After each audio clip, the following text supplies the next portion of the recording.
What's going on? I'm DJ Hazmat, Yeah, and I'm Addy Wills. and welcome to another edition of Matt in Matt Sports, ladies and gentlemen, brought to you by, us. Brought to you by Oh, Z1079 and 93.1 WZAK, baby. yeah. What's going on, Haz? How you doing, bro? I'm doing good, bro. I'm doing good, man.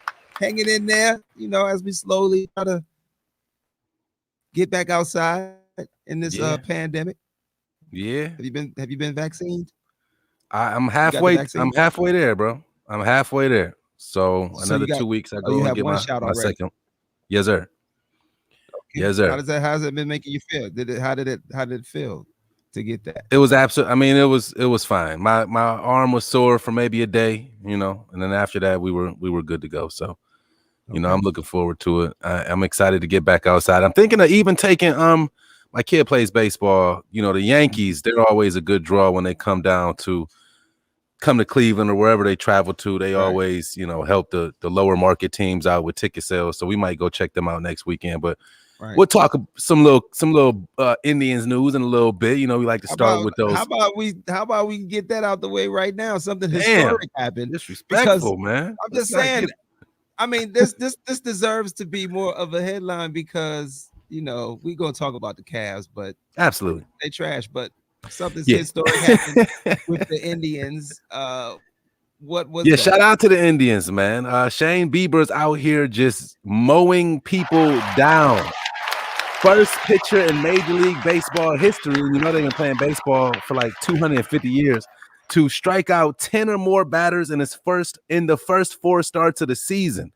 So it was only a short list to do it 3 times, strike out 10 or more in their first 3 starts of the season. I think he was one of 3 or 4, but today against the Cincinnati Reds, he did it again. So shout out to the Tribe, man. Shout out to Shane Bieber, reigning Cy Young Award winner. Looks like he's well on his way to maybe duplicating last year's success over a longer season. So go Tribe for sure. Mystery Todd villain Simmons says go Indians as well. So shout out to them. Might not be able to say that for too much longer, but I mean, that's great. Baseball. Yay. Wow. Shout out to Shane Bieber, man. No, it's absolutely fantastic. We love baseball. Now we're moving on to what the Cavaliers are doing. And as I'm looking at these standings, they still seem to be standing right where they've been standing for the past month. And that is at number 13. But it's getting worse, isn't it? Yeah. Because we were tied with someone and they've obviously broken out of that tie. But the Cavaliers, all last week, out of all the games we played last week, we won 1. We took a L last night to the Bulls. Mm-hmm. No. We beat the Bulls beat us 106-96. And then we also lost to the Warriors. They were on a 5-game losing streak too, by the way. Oh my goodness. When they beat the Cavs. The Warriors beat us down 119-101. And by the way, Steph Curry has been on going nuts. Absolute tear. He's going crazy. So if you get a chance to watch Steph play, right? And you should, if Steph is on, just watch it. Whether you were interested in the game or not, you witnessing some historical stuff from this man right here. Steph Curry is just lighting it up. He's on fire. That's how that. What video game was that when it used to say that? NBA Jam. I'll never forget NBA Jam when I had it. The first one I had was on Super Nintendo. Right. I'll never forget that. Great game. But yeah, Steph Curry's going nuts, man. You know what I didn't realize until he's been breaking headline news with sports lately just because of the role he's on with 3-pointers made in the game and 30-point games at his age and whatnot. I didn't realize that the boy's 33 years old. Like you look at the baby face and I know he's been around for a long time now, but I didn't necessarily correlate his age, at being over 33 because he was tied with, I think he broke the record or he broke a streak that he was tied with Kobe in terms of 30 plus point games over the age of 33. So he's still doing it. Just dropped 40 something in his last one. Steph Curry does have still have a young looking face, but that hair on his head looks about 65. His If hair you is look around the league and just the culture right now, he's looking like Grady and them from Sanford and Son when he grows his hair out.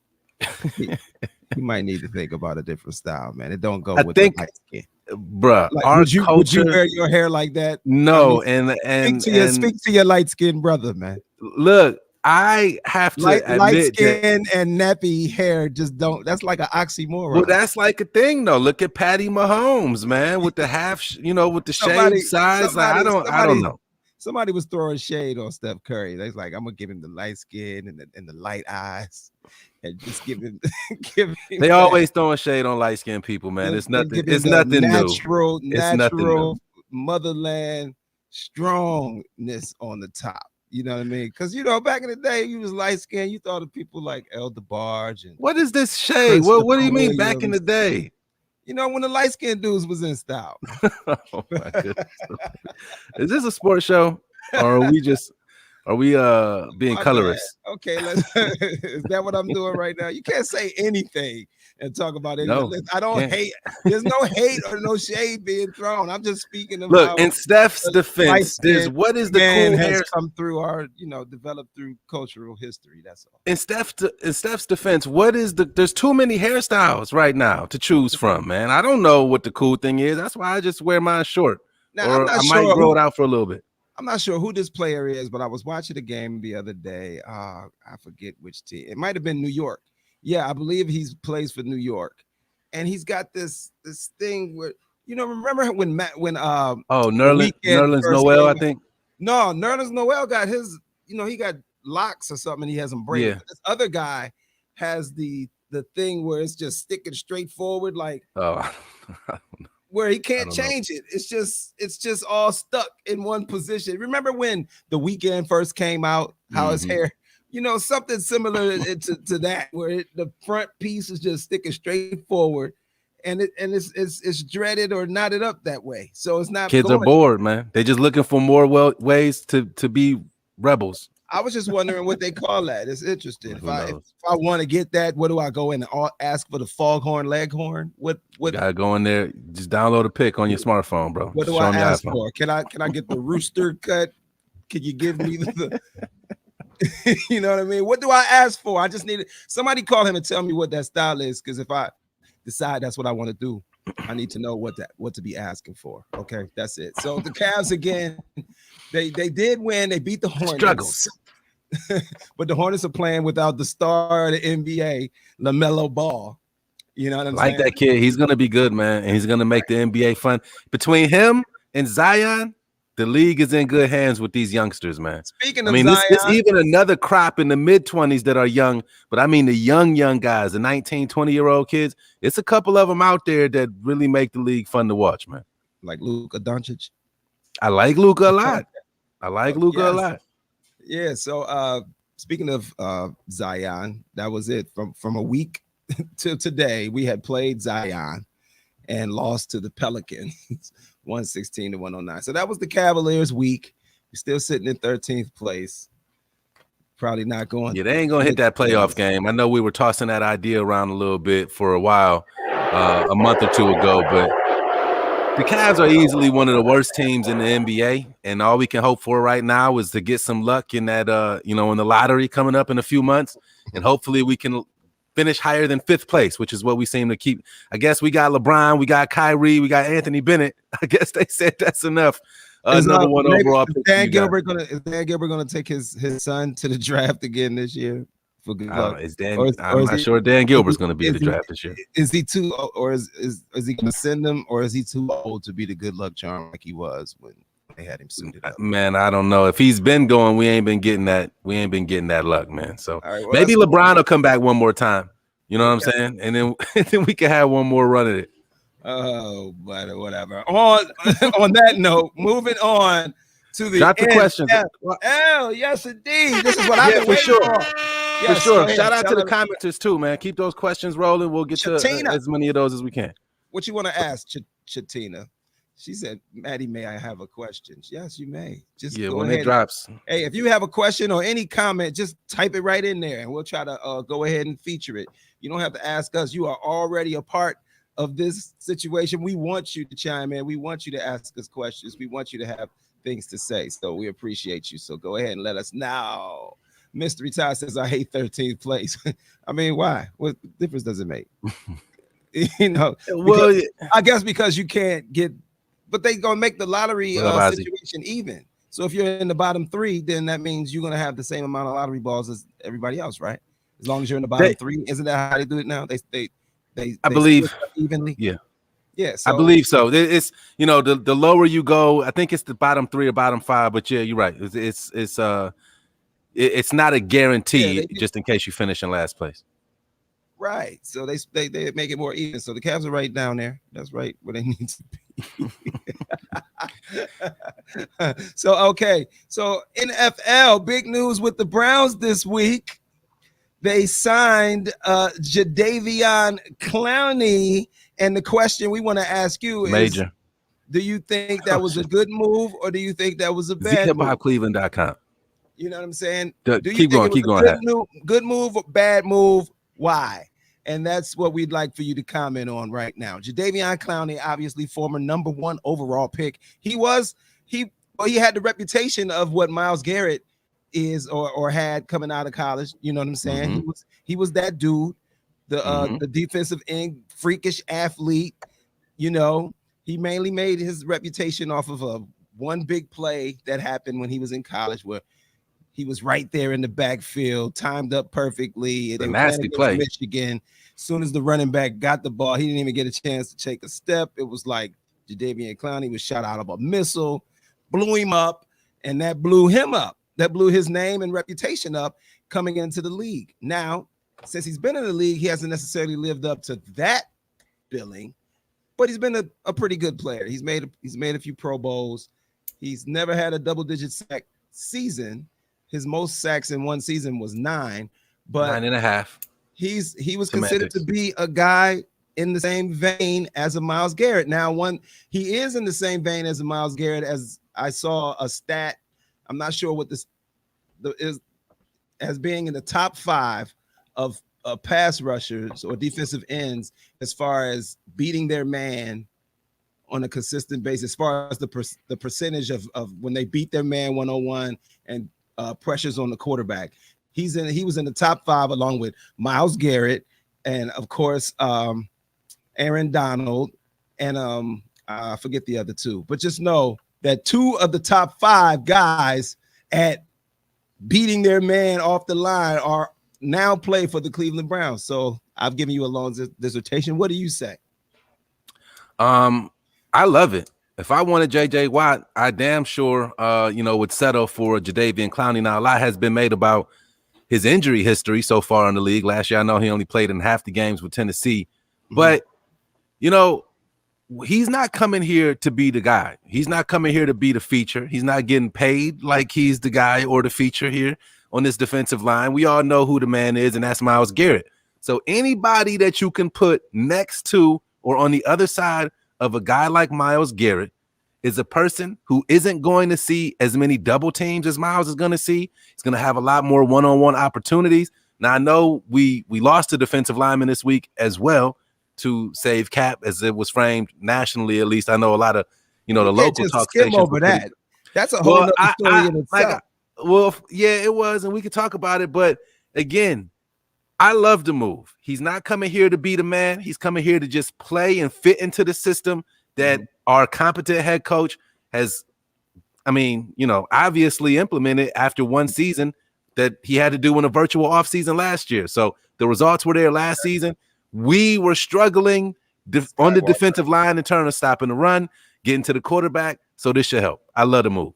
Skywalker Tone says chess over checkers move because he can make power moves at times. Okay.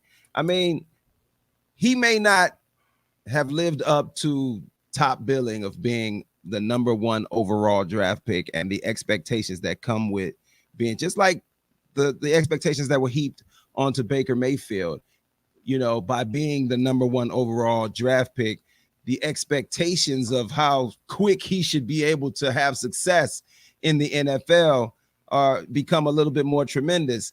And So when they talked to Jadeveon Clowney, he revealed that in his first game of his first season, he had an injury where he had to get microfracture surgery. Now, I'm also hearing that there's a 50-50 chance that you're gonna have positive results after that surgery or negative results. So he made 3 Pro Bowls after that surgery, but never was really lived up to his top billing. Now he's saying, even though he did have the meniscus, which is a minor injury, but it did require surgery. But a meniscus isn't a major injury. You hear about people getting those and recovering from those all the time. So now he's saying he's healthy. If we get a healthy Jadeveon Clowney, who is a very productive player, I think we need to compare who will we be comparing it to on our team? It's either Jadeveon Clowney or Olivier Vernon, who played in the same position last year, who ruptured his Achilles. Now, somebody coming off an Achilles or somebody coming off a meniscus, which, both injuries, but I would rather have the potential of Jadeveon Clowney, who was once billed as a top guy, over Olivier Vernon coming off of a ruptured Achilles, which is going to affect his explosiveness and being able to push off into, those big offensive tackles, you know what I'm saying, which is probably what helped rupture his Achilles in the first place. You know what I mean? When you got to push off in that little back thick part right there behind your ankle, whatever, you know what I'm saying? So I like the move. I think I gotta give props to Mr. Andrew Berry. Yeah. I'm gonna start. I should have prepared a theme song for him, because I have a theme song for Mr. Andrew Berry. And if I could, I would. You know what? I'm gonna have to find it before this segment is over. I'll get the theme song I have for Mr. Andrew Berry, because I have. So are you upset about the move that was done after the signing of Jadeveon Clowney? Let's talk about it now. Yes, the move he's talking about, if you didn't know, Sheldon Richardson was released by the Cleveland Browns. Now, Sheldon Richardson, who was a very productive defensive tackle for us last season. Now, initially, when you say you're bringing in Jadeveon Clowney to the team to add him to Myles Garrett, you're also thinking you got Sheldon Richardson there in the middle, and then they made that deal to get Tack McKinley, who was also a first-round draft pick. Sheldon Richardson was also a first-round draft pick. But Sheldon Richardson, like he's done in the past, when asked to renegotiate the contract and maybe take a little, give a little family discount, he's unwilling to do it. Now, if he would have counted for $12 million hit against the salary cap this season. Now, that we got players coming up off the rookie deals that they're going to need to get paid. So Andrew Berry, who went to Harvard University, and he's a very smart man. And the other thing that I found out that makes me an extra fan, or that I didn't pay attention to, we probably should have already knew, that Andrew Berry is from a place that I am very familiar with. Do you know where Andrew Berry is from originally? Where he went to high school? No. Would you care to take a guess? Since I can Google it if you want to keep giving me time. No, don't Google it. Just take a guess. I'll tell you. Is it somewhere in Ohio? Only pay for what you need. Liberty Mutual. I'm sorry. No, it's somewhere in a place that I'm very familiar with. Which Baltimore. Yes, but it was in a place called Bel Air, Maryland, ladies and gentlemen, which is in Harford County, Maryland, just a little ways from. Just a little ways from Aberdeen and Edgewood, where my mother is from. Okay, let me turn that off. I don't want to get any. Yeah, before you get us kicked off. So I'm just saying. So I'm gonna from now on call him the Fresh Prince of Bel Air, Maryland, because he graduated from Bel Air High School in Maryland, which is in Harford County, Maryland, which consists of towns like Aberdeen and Edgewood and Havre Grace, which is where I was born. So to my Harford County brother, I have to salute you. I liking all the moves that you've been doing so far. Andrew Berry, ladies and gentlemen. Get your approval. So he makes this move with Sheldon Richardson. Sheldon Richardson will now test the free agent market and see if he can get a better deal. Now, let's talk about Sheldon Richardson for the people because I've seen, people are a little disappointed in this move. Let me ask you, disappointed or? I'm indifferent. I mean, I liked him. Like you said, he was productive. I do feel like he was productive, but I feel like the upside of what we have now, just for comparison's sake, I know they don't necessarily play the exact same position, but they're part of the same group of guys. I would rather have Clowney. I would rather have in a year where we can make a move and potentially be one or two pieces away from actually going to a Super Bowl, which is a realistic thing this season for the Browns. I think that Clowney tips the scales just a little bit more. I would have liked to have kept everybody, but it's a business, so I'm indifferent. Right. I feel like whoever they replace him with will get to. I mean, he was productive, but he wasn't. He wasn't out here best in the league or going to Pro Bowls. Sheldon Richardson. Now, Sheldon Richardson's history in the NFL, he was drafted 13th overall by the New York Jets back in 2013. And in that same season, he was Defensive Rookie of the Year. Obviously made the Pro Bowl. He had signed back then. So I'm not feeling sorry for him because he made $10 million back then on his rookie deal. So by 2015, he was suspended for smoking weed. But that's being looked at a little different these days. You know what I'm saying? So in 2016, he hold on, I messed up my little notes right here, but I'll just say this: by 2017, he was traded to the Seahawks, played there for a year. Then he was in Minnesota 2018, and then he got to Cleveland in 2019 and signed a 3-year, $36 million deal with Cleveland, with $20 million of that being guaranteed. He's made his money. He's made his money, and he hasn't necessarily been.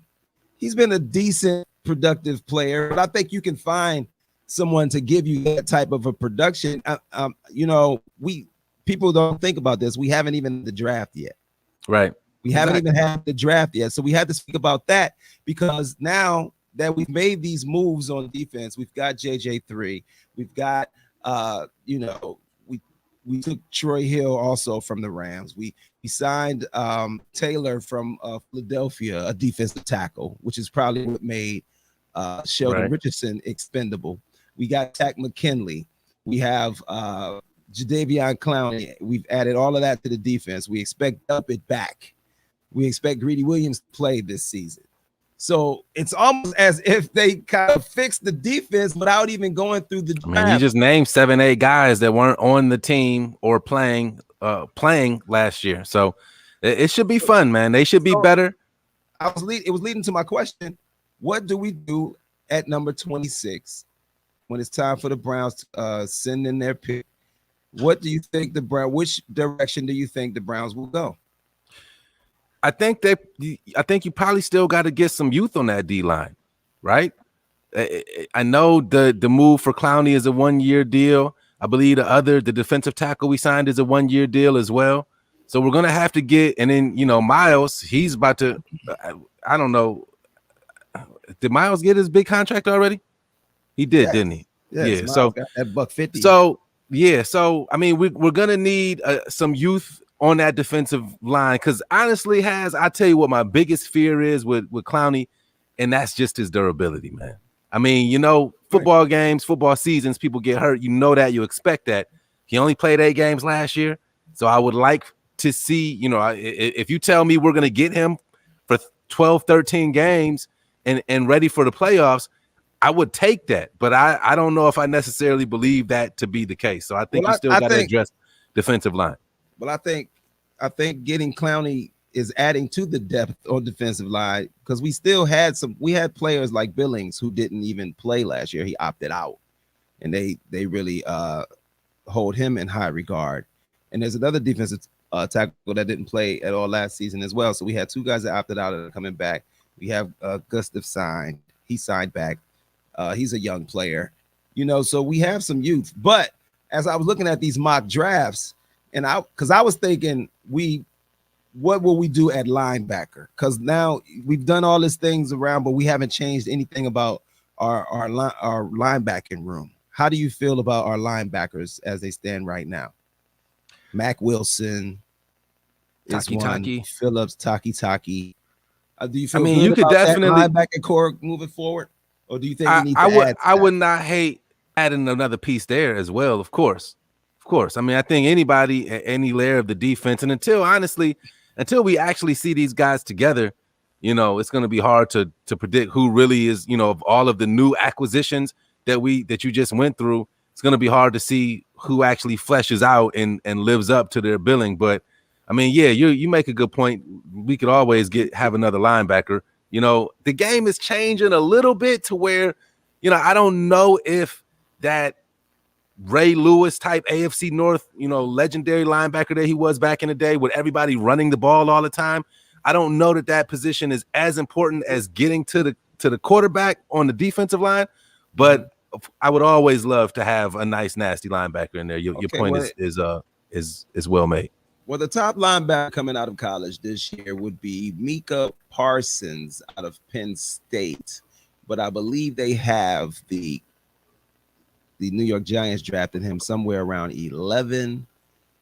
So he's regarded as the number one linebacker coming out of college. So it don't sound like he's going to be around at 26 or whatever.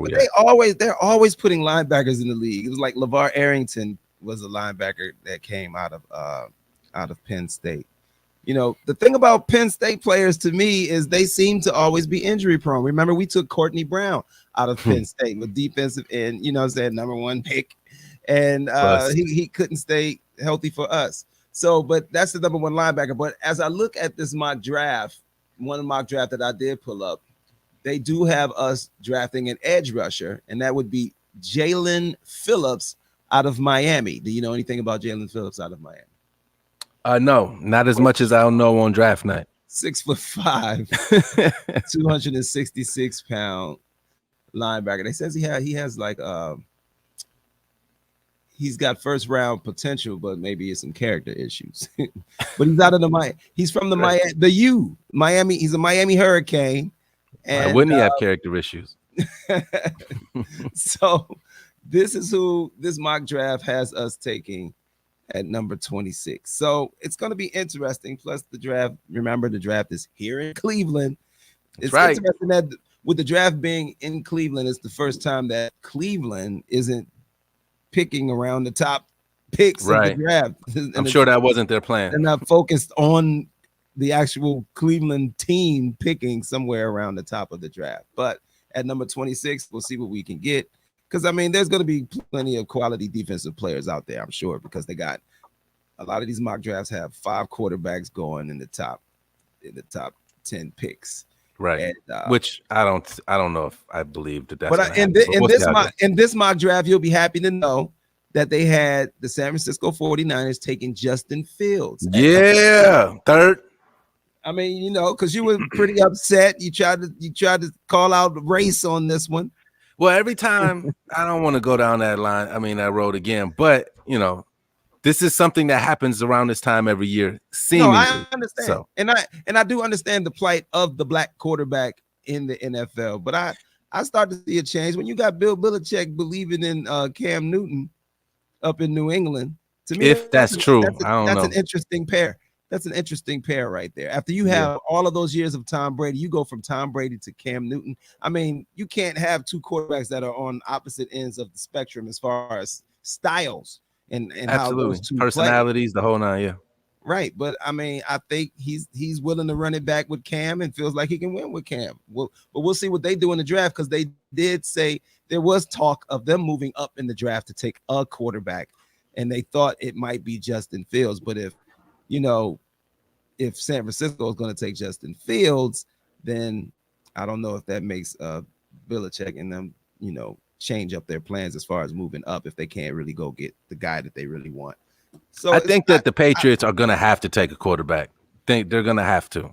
But they're not up high enough in the draft to get one of those top guys. Maybe not. But he also took Tom Brady and made him the GOAT, and with infamously with the last pick ever. So if I believe that Bill probably has a bit of an attitude about his own ability to make guys better than what they may be perceived to be coming out of college. Mm-hmm. So I don't know if Bill is necessarily sweating about trading up to the top 10 or 15 to take who everybody else think is going to be that guy when he knows what he did with Tom Brady's pick.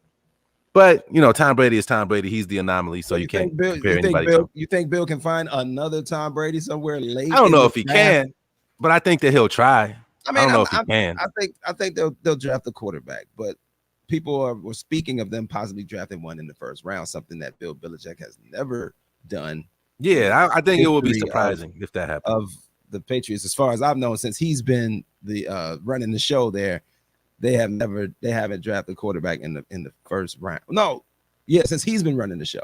Because the last time they did that, he wasn't the coach. It was Parcells when they drafted Drew Bledsoe. I'll take your word for it. It's a top pick. Infamous. It's the infamous story. Drew Bledsoe was the #1 overall pick. They actually got to a Super Bowl with him under Parcells. But the famous hit on Drew Bledsoe that ruptured his spleen or something. They got Tom Brady in the game.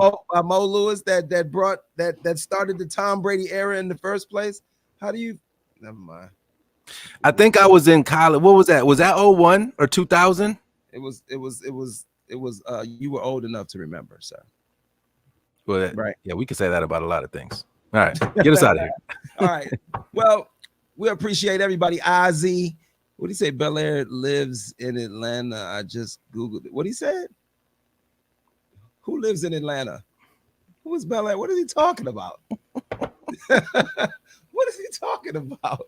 You know what I'm saying? Anyway, Google Bel Air, Maryland. You want to Google anything. And Harford County, Maryland, and find out about the good peoples that come out of that area. So we appreciate everybody. Mystery Todd, Skywalker, Tone. Did what's her name ever ask her question? That she asked? Yeah, it was about some contests. The website is zhiphopcleveland.com. Any contests that we got going on Z1079, you're going to want to find those at zhiphopcleveland.com. You can also get there through that free Z1079 app as well for the record. So we appreciate you. We'll see y'all again next week. Hopefully the Cavs will have done something of note for us to really talk about. We love you, Cavs. We'll gotta get it together. We'll talk more NBA next week. Just broad scope NBA action. We're getting close to the playoffs. Not a draft, but the draft is going to be following next week's show. True. So we're going to have to get into it. So we'll be back to talk everything because you see I got my draft hat ready. This is that official 2021 draft, this NFL official draft hat. What you think about that, boy? You gotta be on point with that, man. You like that? Let the NFL know that you got it so they can let us in. Yeah, I'm trying to get us a deal. Call New Era. All right, we about to get on up out of here. For Matt and Matt Sports, I'm DJ Hazmat. Yeah, and I'm Matty Wills. Yo, peace.